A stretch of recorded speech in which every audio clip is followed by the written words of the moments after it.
E para falar sobre isso, nós convidamos aqui a doutora Luísa Moreira Campos, ela que é secretária executiva do PROCON de Ubá. Doutora Luísa, seja bem-vinda aqui. Bom dia ainda, né? Passamos ainda do meio-dia. Bom dia, seja bem-vinda. Bom dia, muito obrigada. É uma honra enorme estar aqui com vocês hoje, podendo falar com... A gente sabe como hoje grande é a audiência de vocês, então me sinto muito honrada de estar aqui com vocês. Muito obrigado. E o assunto está tomando conta aí, né, de todas as redes sociais, de reuniões, de ações na justiça. O PROCON não deve ser diferente, a todo instante deve ter consumidor procurando lá no PROCON, né? Agora, você participou das duas reuniões na Câmara Municipal, com autoridades, enfim. Qual que é o seu parecer do que aconteceu, do que foi discutido nas reuniões? Na verdade, eu participei desde antes da primeira reunião. Nós fomos junto com o presidente da Câmara, mais a procuradora da Câmara, até a Arsai. Conversamos diretamente com o Claré, com o Antônio Claré, que é o diretor da Arsai. Foi quando nós nos inteiramos do que poderia estar acontecendo e o que poderia ser feito. Ele nos fechou todas as portas de possibilidade, nos informou sobre os chamamentos públicos, que houveram 12 chamamentos públicos, dos quais eu não concordo, que foram 12 chamamentos públicos durante a pandemia. Não adianta eu querer dizer que chamei sem chamar. Então, acredito também que essa resolução, a resolução 154 da Arsai, ela tenha sido feita na surdina. E aí, hoje, nós estamos sentindo o reflexo do impacto dos 74% que os consumidores estão tendo na conta de consumo, do esgotamento sanitário. Poderia dizer que eles se aproveitaram da situação da pandemia para articular tudo isso? Acredito que sim, essas reuniões, salvo engano, todas foram online, ou seja, foram chamamentos que... Bom, nós do PROCON não recebemos nenhum. Para inglês ver. Para inglês ver, justamente. E através desse sistema que criou, que gerou-se, as audiências públicas foram feitas, que o pública eu gostaria de colocar entre aspas, e surgiu a resolução 154 da Arsai, que é a qual agora nós precisamos lutar para combater. Bom, nas reuniões, qual a sua visão do que aconteceu lá, em questão assim de apoio até das cidades, e também do que foi resolvido nesta última reunião? Na sua opinião, foi o melhor caminho a ser tomado? O PROCON ele tem uma função social que é orientar os consumidores. Uma das funções mais importantes até que é a orientação ao consumidor. Então eu gostaria muito de explicar o que aconteceu no contexto de Ubá e dos outros municípios. Ubá, o prefeito Edson foi o primeiro prefeito a movimentar a AMM, que é a Associação Mineira de Municípios, quanto ao esgotamento sanitário. Um vereador, no momento, até nos disse que quando o prefeito Edson recebeu essa documentação, esse ofício que informava o aumento dos 74%, ele ficou muito nervoso. E o que acontece? Não adianta agirmos no afã de querer ingressar com uma ação a qualquer custo. Isso é uma aventura processual. A gente precisa entender os caminhos, entender o que nos levou aos 74% de aumento do esgotamento sanitário, para a gente trabalhar em ações que sejam efetivas. O Ubá não se aventurou.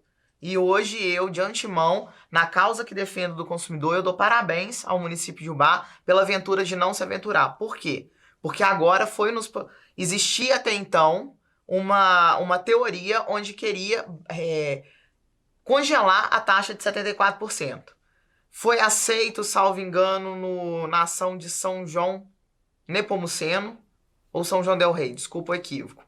E não sabemos se ela ainda vai ser derrubada pelo tribunal, ela está em grau de recurso. O que seria esse congelamento? O congelamento seria não cobrar no momento. Por enquanto. Por enquanto. Só que não nos adiantaria. Em algum momento, esse congelamento iria acabar. E a gente iria ser...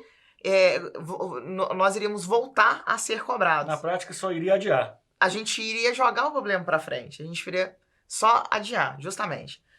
E aí foi feito um estudo, a AMM, de uma forma muito em conteste também, foi feito esse estudo. Na primeira reunião, reunimos com municípios do entorno, da macro-região da Zona da Mata Mineira, onde queríamos propor uma ação coletiva, encabeçada pelo município de Ubá, mas aderida por outros municípios. E aí, nesse segundo momento, nos veio uma resposta brilhante. Qual seria? Pulverizar as ações. Como seria essa pulverização das ações? Todos os municípios em busca de uma solução. Era o congelamento? Não. Era a quebra da resolução da Arsai. era derrubar a resolução da ARSAE. Só que cada município iria ter a sua iniciativa. Por quê? Porque aí nós teríamos várias vertentes para trabalhar. Então, se no seu município foi aceito e no meu não, vamos tentar ver o que aconteceu. Para quê? Para que uma das decisões ela vai ter que ser derrubada. E aí a gente teria várias outras cabeças pensando, vários outros momentos acontecendo, mas não iríamos congelar essa taxa. A gente iria derrubar a resolução da ARSAE. E para o consumidor entender por que a gente precisa derrubar a resolução da ARSAE, eu até a trouxe. É fácil de conseguir pelo próprio Google, se nós digitarmos resolução 154 da ARSAE. Anota aí, então, procura no Google para você se inteirar do assunto. Ela tem seu artigo 2º, vou tomar a liberdade de ler para vocês. Fique à vontade.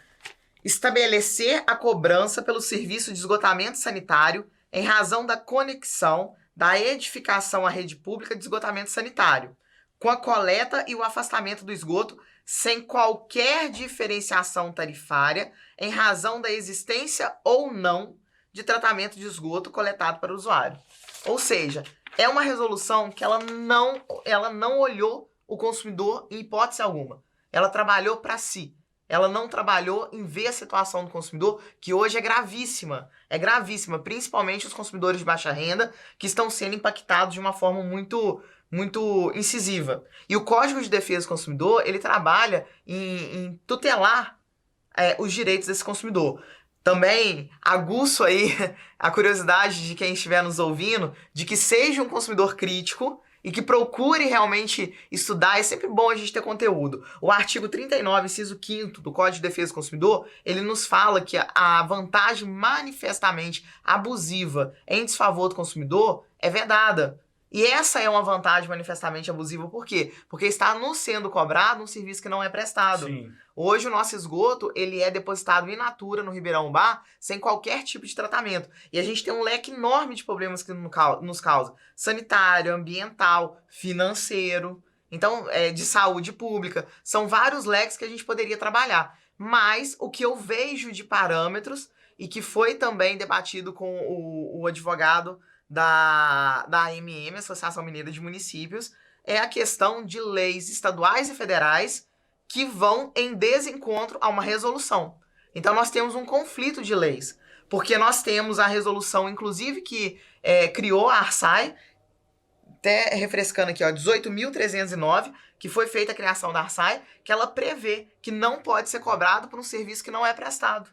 E a resolução também que foi direcionada para a Copasa, a 12.099, ela fala também que não pode ser cobrado um serviço que não é prestado. E nós estamos, sim, sendo cobrado por um serviço que não é prestado. Hoje, o PROCON, ele não é parte legítima para propor uma ação civil pública. Isso é precedido pelo Código de Processo Civil, que nós não podemos tomar a iniciativa, mas nós podemos provocar órgãos que podem tomar a iniciativa. Sim. O PROCON oficiou o Ministério Público, o PROCON se aliou a militâncias que estavam buscando soluções, o PROCON diligenciou a Juiz de Fora, nós diligenciamos também com o Dr. Gustavo da CISAB, que é uma outra agência regulamentadora, que aí no meio do caminho a gente vai descobrindo que existem outras formas, que existem outras regulamentadoras, e apesar de não sermos legítimos para propor, nós somos legítimos em tutelar o direito do consumidor. E nós fomos atrás para isso. O Ministério Público já foi oficiado pelo PROCON, trabalhamos junto com essas duas reuniões e, graças a Deus, chegamos ao ponto de, com muita calma e serenidade, ingressaremos, o município de Ubá ingressará com a ação. É um momento de muita sabedoria do gestor do município. Por quê? Porque ele não foi no afã do momento. Ele estudou o momento oportuno. Então, se a gente equiparar uma guerra, nós iríamos desmuniciado. Hoje nós estamos municiados. Criou-se uma estratégia. Lançou-se uma estratégia. Né? Uma estratégia, principalmente a de pulverização. E agora, para quem está em casa entender mais, de forma mais popular, cada cidade vai fazer a sua própria ação, é isso? Cada cidade vai entrar com a sua própria ação com o mesmo mérito, com a mesma causa de pedir, com a mesma difusão do problema. Cada cidade. E aí nós teremos magistrados diferentes, juízes diferentes, analisando aquela situação. Só que o que antes a gente faria um congelamento da taxa de 74%, agora nós iremos pedir uma quebra da resolução que implementou 74%. O tratamento do esgoto é fatídico, a gente vai precisar ter a qualquer momento. E vai ser cobrado quando tiver. Isso. Eu debati muito com o Claré, que é o diretor da Arsai, que é a agência regulamentadora, o seguinte: tudo bem, a gente não pode voltar atrás, porque para ele era intocável a resolução. Mas veja bem, é muito fácil para quem tem contingente financeiro alto e todo mês certo, recebendo certo, ter esse aumento. Não tenha dúvida, né? Agora, para quem não tem, ele é muito... É cortar, talvez não, é cortar necessidades básicas. Cortou-se necessidade básica do consumidor. Então eu questionei para ele o seguinte: Claré, por que a gente não poderia, então, fazer um aumento gradativo? Aumenta 5, depois aumenta 10, depois aumenta 5. A resposta que ele me deu foi o seguinte: é melhor cortar na carne, porque aí só haverá uma reclamação. Só que a forma que foi cortado na carne, a reclamação é muito grande. Eu recebo consumidores que falam comigo assim: Luísa, mas eu vou ter que cortar o básico, eu vou ter que diminuir mercado, porque eu não vou conseguir honrar. Pessoas vão se endividar, não tenha dúvida nenhuma, por N motivos, vai deixar de pagar alguma coisa, porque tem que pagar água. A água, se não pagar, vai cortar.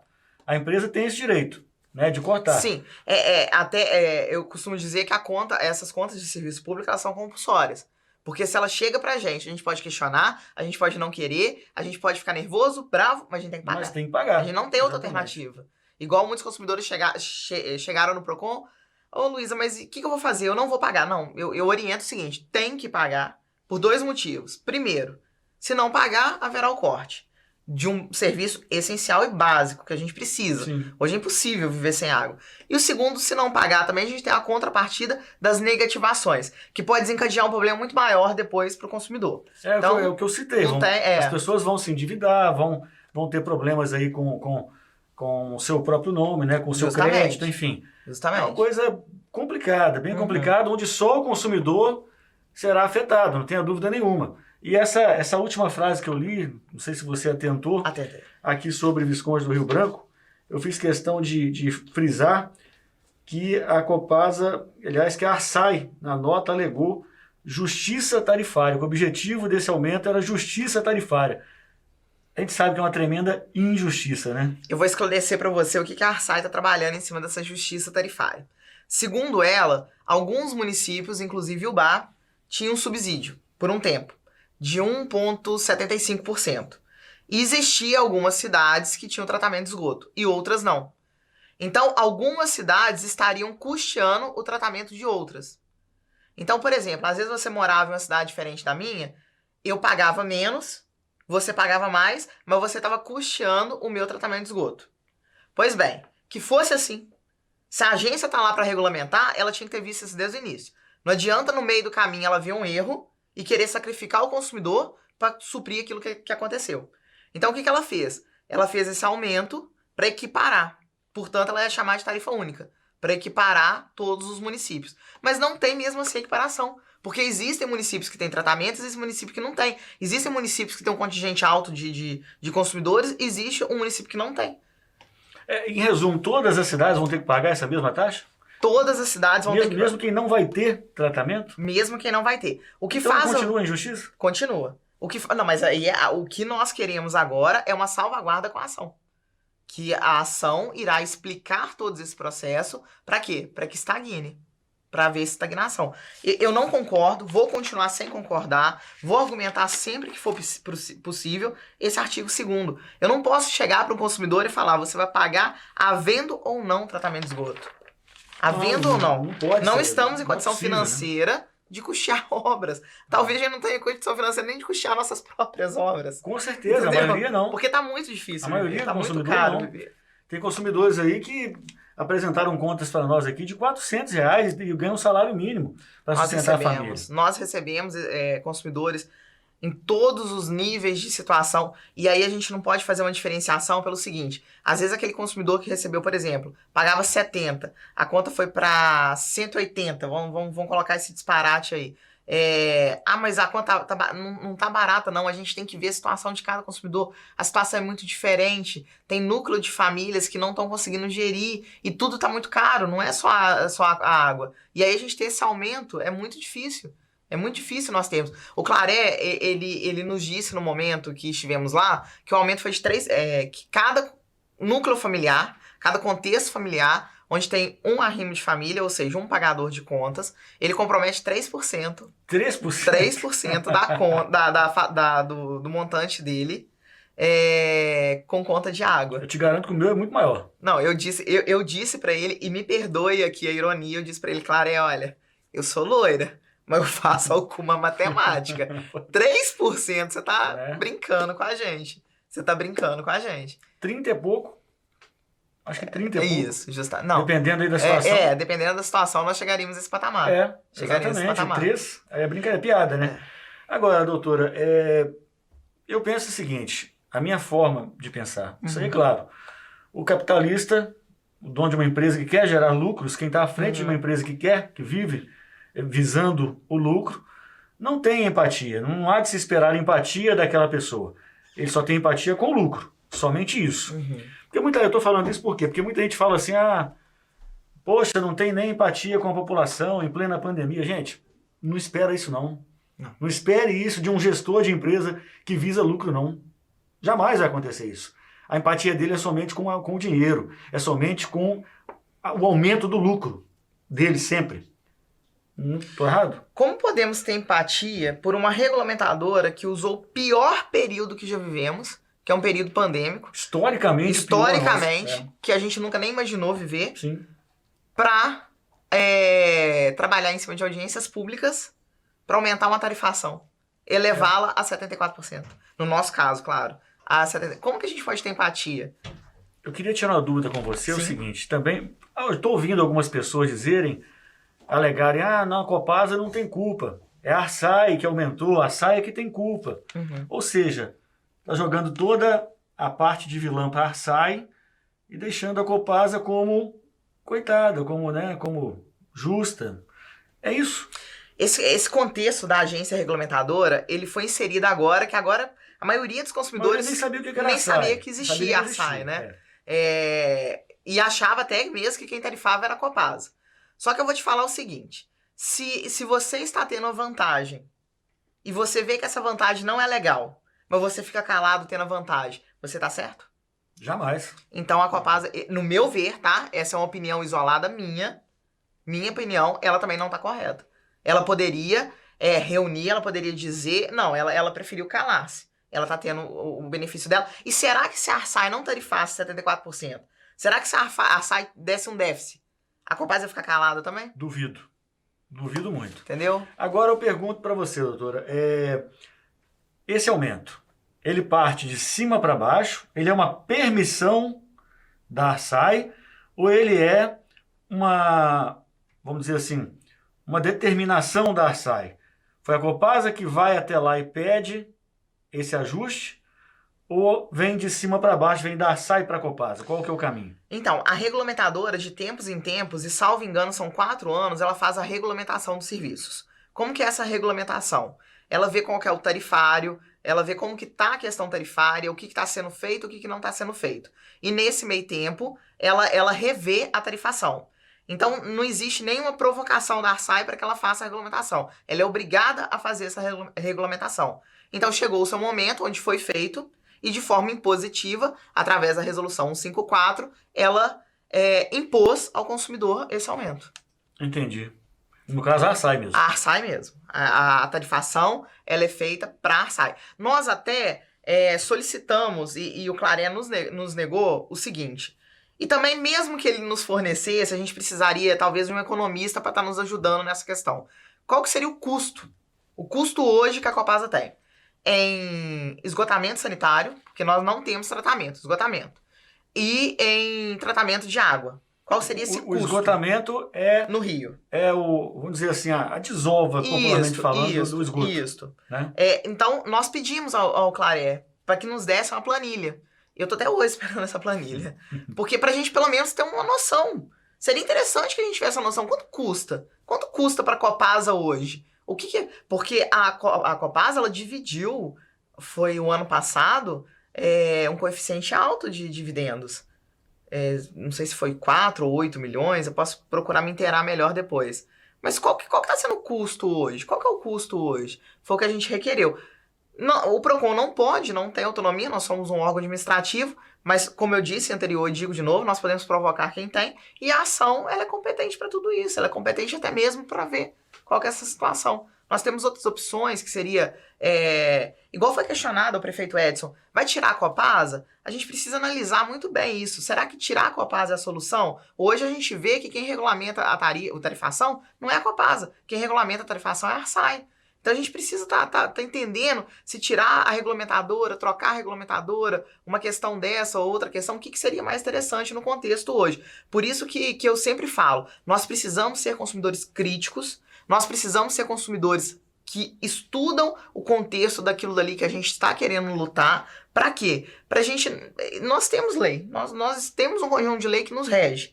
A gente não pode passar por cima delas. Então é importante que a gente tenha esse conhecimento para que a gente possa trabalhar em cima. Doutora, não vamos falar em tirar Copasa, mas pelo menos não há um caminho legal para que a gente possa obrigar a empresa a cumprir aquilo que está no contrato, porque hoje não é cumprido. Por exemplo, a água que chega na nossa casa, na nossa residência, nem sempre é de qualidade. Sim. Muitas vezes não é de qualidade. Sim.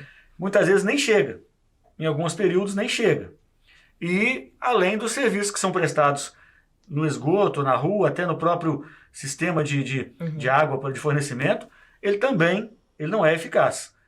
Existe um meio legal de, pelo menos, eu repito, não tirar a Copasa, que a gente sabe que o processo é bem complicado, envolve muita coisa, envolve muita grana, envolve processos, envolve muita coisa. O município assumiria um risco muito grande. Sim. Né? Agora, tem como obrigar a cumprir o que está no contrato? Sim, tem como obrigar. Essa ação que agora... Eu não sei, se ela não foi judicializada ainda, ela está para judicializar entre esses dias, pela AMM, e pelo município de Ubá, né? Tem como obrigar, claro que tem como obrigar, é um preceito legal, o Código de Defesa do Consumidor, esse artigo 6º, fala que é um direito do consumidor a eficaz prestação de serviços públicos. E essa questão judicial, a hora que entra a justiça, os operadores do direito, eles estão ali para ver se esse contexto está sendo realmente cumprido. Se está sendo realmente cumprido. Aí eu vou abrir aqui um parênteses para fazer um apelo à população. O que seria esse apelo à população? Eu clamo que quem tiver um problema, busque o PROCON. Por quê?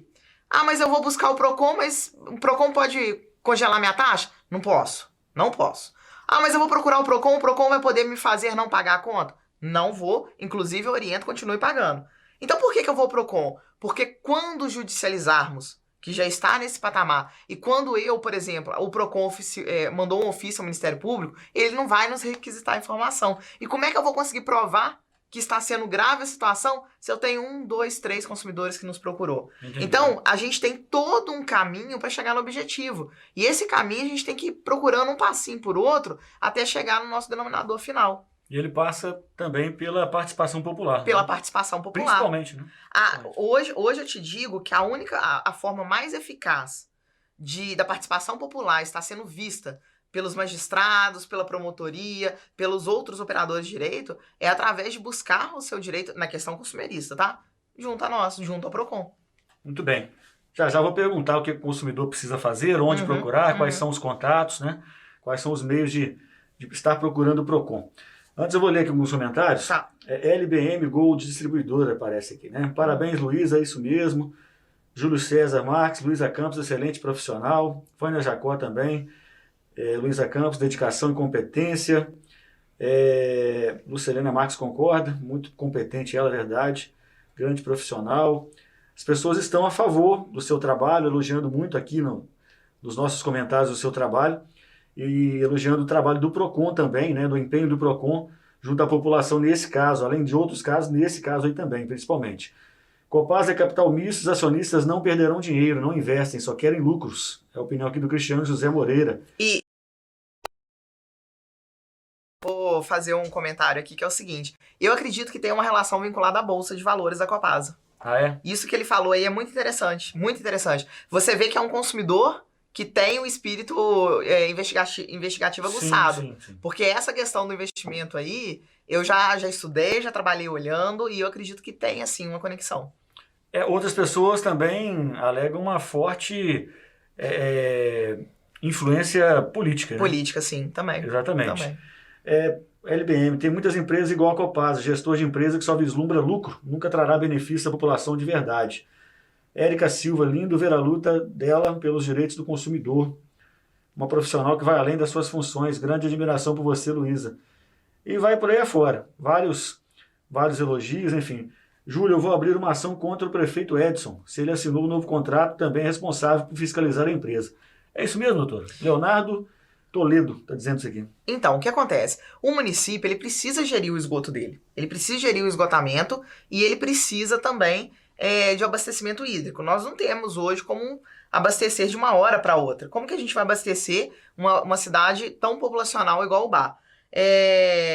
O que foi feito? Um contrato com a Copasa para que a Copasa explorasse esses serviços de forma que nos desse um serviço eficaz.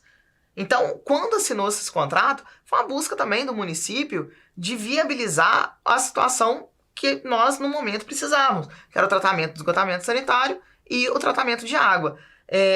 Eu vejo, através do prefeito Edson, e eu peço até a população que acompanhe mais de próximo para ver essa luta, uma forma muito inteligente de agir. Porque hoje o Bar encabeçou um momento histórico. A reunião que tivemos quarta-feira foi um momento histórico. Por quê? Porque foi um momento onde o Bar não foi afrontoso, o Bar não aventurou. O Bar conseguiu se ponderar em estudos, em parâmetros sólidos, para poder ingressar judicialmente. Então, a atitude do município de firmar o contrato é uma atitude que foi necessária. A gente precisava de alguém que nos abastecesse e também que nos fizesse tratamento de esgoto sanitário. É muito difícil a gente falar hoje, vamos tratar nosso esgoto, vamos nos abastecer de água. Nós somos uma cidade com mais de 100 mil habitantes. É um pouco conflitante. O que nós precisamos fazer agora é o seguinte: cobrar pela prestação de serviço eficaz e lutar pelos nossos direitos. Certo.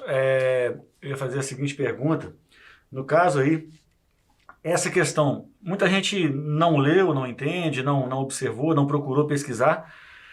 Essa tarifa, esse aumento, isso não vem no contrato que o prefeito assinou. Não. O contrato ele é assinado sem a tarifação. Por que ele é assinado sem a tarifação? E aí não é só pela Copasa, não.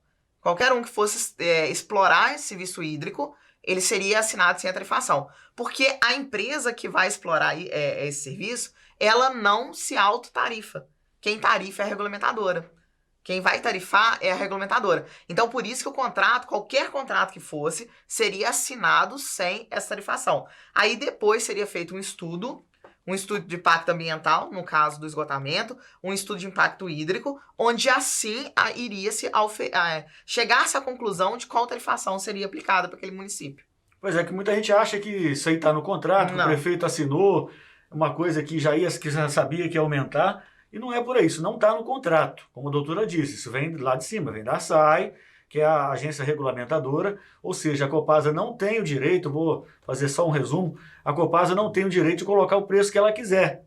Assim como outras empresas prestadoras também não têm. Só que a gente espera também que uma regulamentadora, eu não vou dizer que ela seja tendenciosa para o lado do consumidor, mas pelo menos ela seja justa para o lado do consumidor, né? É que ele usa essa última palavra aqui, que seja realmente justa, justiça tarifária. Que seja justiça para todos, não para a empresa, né? Não favorável à empresa. Não favorável à empresa. Doutora, mais algum detalhe importante que o consumidor precisa saber, além dos contatos que eu vou pedir e as formas de procurar o PROCON aqui? Gostaria sim. Eu gostaria de usar a audiência de vocês aqui agora, num primeiro momento, para agradecer muito vocês que estão interagindo, principalmente aqueles que estão me elogiando. Eu sei que eu não vou conseguir chegar a todos os consumidores, aqueles que eu não consegui. Eu chamo para ir ao PROCON, para conversar comigo, para a gente bater um papo, até mesmo para a gente dialogar chegando a um denominador comum. Isso é muito importante. O diálogo é muito importante. Nós alteramos o horário de funcionamento do PROCON. Nós funcionávamos anteriormente de 13 às 17, agora nós estamos funcionando de 10 às 17, sem parar para almoço. Nós criamos também um núcleo de apoio ao superendividado, que hoje funciona na parte da manhã, onde aquele consumidor que está num estado de vulnerabilidade financeira pode nos procurar, que nós temos um economista doméstica para tratar o assunto frente à nova lei do superendividamento recentemente sancionada. Nós precisamos cuidar desse consumidor, então criamos esse horário na parte da manhã, onde tem um movimento um pouco menor, para que o consumidor também não se sinta constrangido, possa nos buscar com maior sigilo e carinho, queremos os tratar. Eu peço ao consumidor que antes de falar, eu não sei se eu vou, vamos conversar, vamos trocar uma ideia. Eu estou recebendo muito consumidor que está indo lá no Procon. Não, eu vim aqui só conversar, vamos trocar uma ideia. O que você acha sobre isso? O que você acha sobre aquilo? Eu estou vendo os consumidores ficarem mais ativos. E não é só com relação à Copasa, é com relação ao contexto total. Até mesmo para que a gente possa trocar uma ideia do que está acontecendo no nosso cenário atual. Nós somos um Procon que tem poder de fiscalização, nós possuímos um fiscal que vai a campo, a gente pode estar apresentando as ações que nós temos hoje de fiscalização, que são ações vultuosas. Então eu chamo o consumidor para que vá mais próximo a nós, converse conosco, veja como que está sendo realizado o nosso trabalho, se tem alguma dúvida, nos procure, nós estamos lá para questionar, nós somos uma equipe hoje muito bem preparada para estar trabalhando com tudo que nos está acontecendo, com os diversos tipos de consumidores. Eu vou, se vocês me permitirem, numa próxima oportunidade, trazer o nosso índice de avanço, porque nós temos dois tipos de solução. Nós temos as demandas fundamentadas atendidas e nós temos as não atendidas. É claro que temos também as não fundamentadas, né? Às vezes o consumidor acha que tem direito, nos procura e ele não tem direito, né? E a gente orienta, a gente conversa, a gente explica. Tem aquelas ações que demandam, por exemplo, perícia, que a gente é obrigado a encaminhar à justiça, porque nós somos um órgão administrativo. E eu queria que na próxima oportunidade trazer para vocês o nosso índice. A gente está tendo um índice de fundamentada atendida muito grande. Isso é muito satisfatório para a gente. Hoje, fica à vontade, pode ficar. Sim, obrigada. Hoje, uma gama grande de processos nossos são encerrados com fundamentado atendido, ou seja, o consumidor teve o pleito atendido. Muito bem. E o endereço do Procon? Nós estamos funcionando na rua Dr. Ângelo Barleta, número 98. Nós estamos ali do lado do Centro Espírita, onde antigamente funcionou o cartório eleitoral. Nosso horário de funcionamento é de 10 às 17. Devido à pandemia, para que não haja aglomeração na nossa sala de espera, nesse momento, cumprindo as normas das autoridades sanitárias, nós estamos trabalhando com agendamento e horário marcado e nós só recepcionamos consumidores de máscara. O nosso telefone é o 32 3531 5600. O agendamento ele pode ser feito pessoalmente também? Ele pode ser feito pessoalmente, ele pode ser feito por telefone. Existem consumidores que fazem também por e-mail, porque o nosso telefone ele tem uma frequência muito grande. O nosso e-mail, como a gente recebe uma carta, hoje nós recebemos mais de 150 e-mails por dia. Às vezes ele costuma, se não teve a resposta, pode nos ligar também no 3531-5600. Lembrando agora que a partir das 10 horas também o nosso telefone está funcionando. Qual e-mail? O e-mail que nós temos hoje é o procon@uba.mg.gov.br. Esse e-mail é direto meu, eu que o abro todos os dias. Ou atendimento@procon.uba.mg.gov.br. Muito obrigado aqui a presença. Eu que agradeço. A doutora Luísa Moreira Campos. Acertei o nome dessa vez. Lá Acertou. Na entrevista lá da Câmara, não. Não acertou, mas é isso aí. Muito obrigado pela sua presença. Por nada. Quando precisar e quiser, volte aqui para trazer mais informações como esta que você gostaria de esclarecer, de trazer. Fica à vontade, só agendar aqui com a nossa produção. E, mais uma vez, parabéns pelo trabalho de vocês. Muito obrigado. O Procon está de portas abertas para receber os consumidores. A nossa causa é o consumidor. Inclusive, o nosso slogan é cuidando do consumidor com carinho. Muito bem. Olha só, faça a sua parte como consumidor também, tá? Não só espere as autoridades cuidarem dos assuntos que você precisa, não. Faça a sua parte, é muito importante. Você não imagina a força que você, consumidor, tem também.